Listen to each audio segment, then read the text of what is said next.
ನಾನು ಅದ್ರ ಬಗ್ಗೆ ಯಾವುದಕ್ಕೂ ನಾನು ಮಾತಾಡೋಕ್ಕೆ ಹೋಗಲ್ಲ. ಇಷ್ಟೇ ಹೇಳ್ಬೋದು, ಕಾನೂನಿನಲ್ಲಿ ಅವಕಾಶ ಇತ್ತು. ನಾಮಿನೇಷನ್ ಮಾಡಿ ಅಧ್ಯಕ್ಷರು ಮಾಡೋದಕ್ಕೆ ಕಾನೂನಲ್ಲಿ ಅವಕಾಶ ಇದೆ ಅಲ್ವಾ? ಅದನ್ನು ಮಾಡಿದ್ವಿ. ಗೊತ್ತಿಲ್ಲ ನಂಗೆ ಅದು ಯಾವುದು. ಅಲ್ಲಲ್ಲ, ತುಘಲಕ್ ದರ್ಬಾರ್ ಅನ್ನೋದು ನನಗೆ ಗೊತ್ತಿಲ್ಲ. ನನಗೆ ಗೊತ್ತಿಲ್ಲ ಅಂದ್ರ ಮೇಲೆ ಮಾಡೋದೇನು? ಹೌದು ನೋಡಿ, ಅವರೇ ಆಯ್ಕೆ ಮಾಡ್ಕೊಂಡಿದ್ದಾರೆ. ಇವರೇ ನಾವೇನು 9 ಜನ ಅವ್ರು ಕೂತ್ಕೊಂಡು ಅವ್ರು ಆಯ್ಕೆ ಮಾಡ್ಕೊಂಡಿದ್ದಾರೆ. ನಮ್ದೇನು ಪಾತ್ರ ಇದೆ ಅದರಲ್ಲಿ?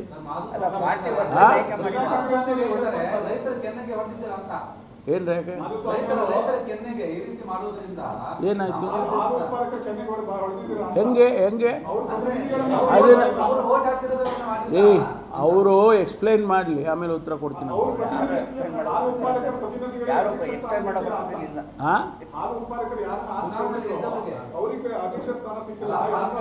ಹೌದಪ್ಪ, ಈಗ ನಾಮನಿರ್ದೇಶನ ಮಾಡೋದಕ್ಕೆ ಒಂತಾಳಿ ನಾಮನಿರ್ದೇಶನ ಮಾಡೋದಕ್ಕೆ ಪ್ರೊವಿಷನ್ ಇದೆ ಅಲ್ವಾ?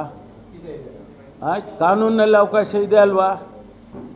ನಾಮನಿರ್ದೇಶನ ಮಾಡಿದವರಿಗೆ ಅಧ್ಯಕ್ಷ ಸ್ಥಾನ ಕೊಡೋದಕ್ಕೆ ಕಾನೂನಲ್ಲಿ ಪ್ರಾವಿಷನ್ ಇದೆ ಅಲ್ವಾ? ಅದಕ್ಕೆ ಮಾಡಿದ್ವಿ.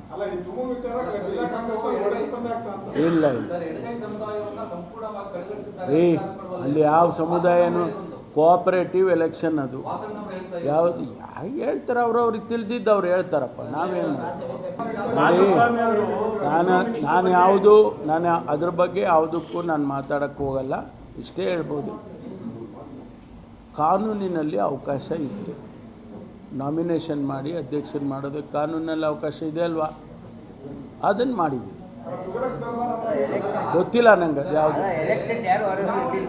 ಅಲ್ಲಲ್ಲ, ತುಘಲಕ್ ದರ್ಬಾರ್ ಅನ್ನೋದು ನನಗೆ ಗೊತ್ತಿಲ್ಲ. ನನಗೆ ಗೊತ್ತಿಲ್ಲ ಅಂದ್ರ ಮೇಲೆ ಮಾಡೋದೇನು? ಹೌದು ನೋಡಿ, ಅವರೇ ಆಯ್ಕೆ ಮಾಡ್ಕೊಂಡಿದ್ದಾರೆ. ಇವರೇ ನಾವೇನು 9 ಜನ ಅವ್ರು ಕೂತ್ಕೊಂಡು ಅವ್ರು ಆಯ್ಕೆ ಮಾಡ್ಕೊಂಡಿದ್ದಾರೆ. ನಮ್ದೇನು ಪಾತ್ರ ಇದೆ ಅದರಲ್ಲಿ?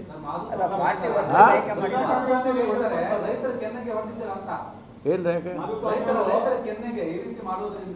ಏನಾಯ್ತು? ಹೆಂಗೆ ಅದನ್ನ ಅವರು ಎಕ್ಸ್ಪ್ಲೈನ್ ಮಾಡಲಿ, ಆಮೇಲೆ ಉತ್ತರ ಕೊಡ್ತೀನಿ.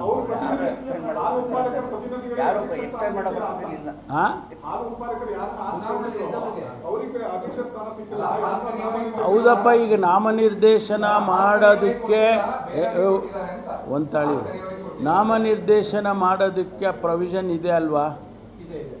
ಆಯ್ತು, ಕಾನೂನಲ್ಲಿ ಅವಕಾಶ ಇದೆ ಅಲ್ವಾ? ನಾಮನಿರ್ದೇಶನ ಮಾಡಿದವರಿಗೆ ಅಧ್ಯಕ್ಷ ಸ್ಥಾನ ಕೊಡೋದಕ್ಕೆ ಕಾನೂನಲ್ಲಿ ಪ್ರಾವಿಷನ್ ಇದೆ ಅಲ್ವಾ? ಅದಕ್ಕೆ ಮಾಡಿದ್ವಿ. ಇಲ್ಲ ಅಲ್ಲಿ ಯಾವ ಸಮುದಾಯನೂ ಕೋಆಪರೇಟಿವ್ ಎಲೆಕ್ಷನ್ ಅದು ಯಾವುದು ಹೇಳ್ತಾರೆ, ಅವ್ರವ್ರಿಗೆ ತಿಳಿದಿದ್ದು ಅವ್ರು ಹೇಳ್ತಾರಪ್ಪ. ನಾವೇನು